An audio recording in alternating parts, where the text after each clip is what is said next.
अस्सलाम वालेकुम नाजरीन, मैं हूँ इकराम 7H न्यूज़ में आपका खैर मकदम है। गुड्डी मलकापुर सब्ज़ी मंडी में आज चंद अफराद को सब्ज़ी बेचने से रोक दिया गया, जिसके बाद तरकारी फरोश अफराद ने एहतजाजी धरना मुनज़्ज़म किया।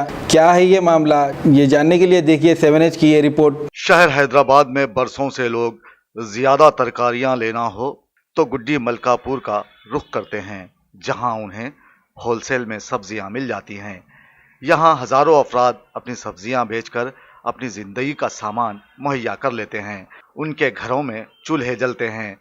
कुछ व्यापारी यहाँ ऐसे भी हैं जो रिटेल में अपनी तरकारियां फरोख्त करते हैं, लेकिन आज यहाँ मंजर कुछ अजीब रहा। इन तरकारी फरोशों ने इल्ज़ाम लगाया है कि उन्हें यहाँ अपनी सब्जियां बेचने से रोका जा रहा है और कहा जाने लगा है कि ये मंडी दूसरी तरफ मुंतकिल हो गई है। ऐसे में इन अफराद को अचानक लगा कि उनके चूल्हों में किसी ने पानी डाल दिया हो और ये अफराद एहतजाजी धरना मुनज़्ज़म करते हुए अपने साथ हो रही नाइंसाफ़ी को हुकूमत के रूबरू करने की कोशिश की और सड़कों पर बैठ गए।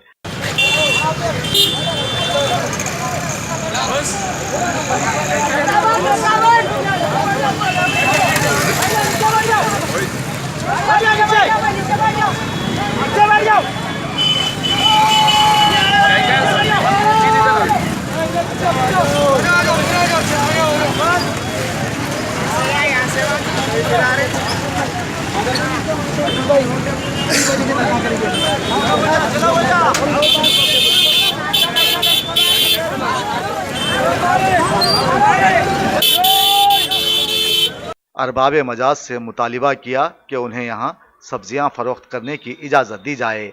कई अफराद ने इल्ज़ाम लगाया है कि मार्केट यार्ड के मेंबरान ने अपने करीबी रिश्तेदार और असर और रसूख रखने वाले अफराद को मंडी में जगह दी है और उनके साथ नाइंसाफ़ी की जा रही है। लोग परेशान हैं। मैं बार बार कह रहा हूँ कि इनके साथ, इनके दिमाग से, इनके पेटों पे लात मत मारिए। मैं सबको कहता हूँ जमा हो और ये मंडी हम शिफ्ट होने नहीं देंगे। ये लोग यहीं पर बैठेंगे, जो होता हम लेके जाएंगे। हुआ तो हम केसीआर साहब के पास भी जाएंगे, केटीआर साहब के पास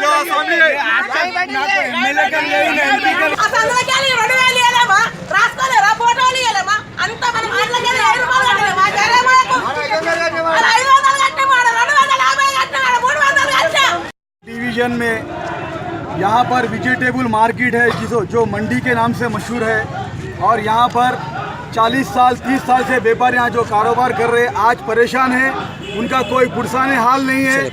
यहाँ के मंडी के लोग मेरे पास आए, बोले कि हमें इंसाफ चाहिए।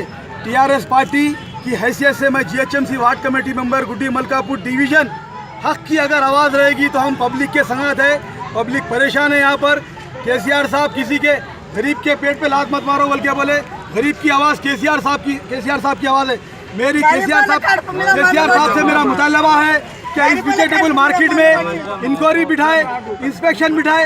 350 आदमी को वहाँ पर शेड में जगह दिए। वहाँ पर ये व्यापारी जो है 20 साल 25 साल से लाइसेंस होल्डर व्यापारी है, इनको वहाँ पर जगह नहीं दी गई। अपने अपने लोगों को ये चोरा मिलके गांव बांट लिए और बांट करके अपने लोगों को जगह दे लिए। फाइनेंसर 4 जगह ले लिए, कोई पहचान वाला उनकी 4 जगह लिया, कोई रिश्तेदार उनका 4 जगह लिया। इस पे इंक्वायरी होना, उसके बाद ही ये मंडी यहाँ से जाएगी, उसके बाद ही यहाँ से ये लोग शिफ्ट होंगे। अगर पुराने लोगों के साथ इंसाफ हुआ तो हम कानून को हाथ में नहीं ले रहे हैं, बराबर हम कानून को लेके काम करेंगे। और किसी के साथ नाइंसाफी हो रही तो हम बराबर ठहरेंगे। आज इनके साथ देखिए परेशान है ये लोग, रोज मेहनत करके गरीब खाने वाले घर को कमा के लेके गए तो इनका चूल्हा सिलकने वाला है। यहाँ के हुक्मरान खामोश बैठे गए, इनका साथ नहीं दे रहे। क्यों नहीं दे रहे? पार्टी को बदनाम कर रहे, टीआरएस पार्टी को। लेकिन हम केसीआर साहब के साथ है, हम केटीआर साहब के साथ है, टीआरएस पार्टी के साथ है। हम टीआरएस पार्टी को बदनाम नहीं होने देंगे। हम केटीआर साहब से डिमांड करते हैं कि यहाँ पर आए, ये यूनियन के ऊपर इंक्वायरी बिठाए, ये चेयरमैन साहब के पास इंक्वायरी बिठाए और ये लोग जो कारोबार कर रहे वहाँ पर जाके इनको डबल मेहनत हो गई। यहाँ से माल के हमाली के पैसे दे रहे, ऑटो का किराया दे रहे। अरे कमाने के 300 400 500 रुपये वो भी उल्टा वो लोग लॉस में जा रहे। एक व्यापारी मेरे पास आया, बोला खादर भाई 4,000 लॉस हो गया, 10,000 लॉस हो गया, 15,000 लॉस हो गया। ये लॉस के जिम्मेदार कौन है? क्या ये लॉस उठाने के वास्ते ये मार्केट चेंज कर रहे? ये गरीबों के साथ इंसाफ होना, हम लोग यहाँ से जाने वाले नहीं है, यहीं पर रहेंगे। ये मार्केट के जो लोग हैं इनका यहाँ पर जो पुराने वेंडर्स है इनके साथ नाइंसाफी हो रही, इनके साथ इंसाफ होना चाहिए।